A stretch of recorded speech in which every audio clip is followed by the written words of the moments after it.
د حرم سپین سپین منارونه د مدینه کلی کورونه څومره ښایسته ښکاري کور د جانان دی دا د هجرتونو کور دی څلوړی شان دی.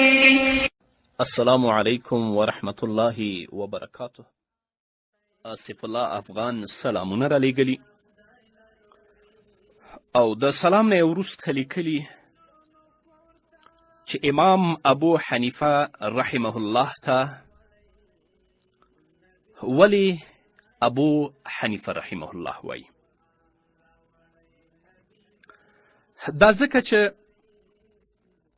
حنیفه هغې سړي ته ویل کیږي چې د ټولو نه یو طرف وي او هدف یې د الله رب العزت رضا وي، هدف یې د الله رب العزت خوشحالول وي، او د اسلام مقدس دین ته دین حنیف او ملت حنیفیه وایي، ځکه چې د اسلام مقدس دین هم خپلو پیروانو ته همدا تعلیم ورکوي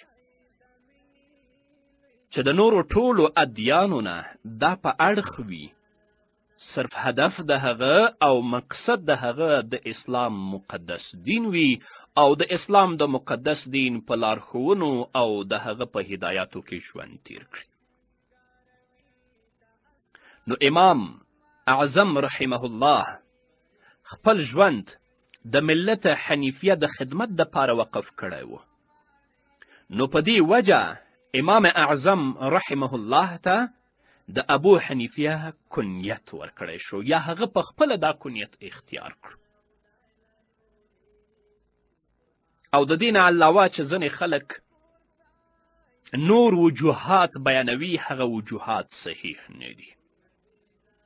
چې دته ابو حنیفه رحمه الله ځکه وایي چې د حنیفیه په نامه باندې لور درلودله، د هغه وجوهات دي چې دا ثبوت ته نه دي رسېدلي. دا مظلومې اوښکې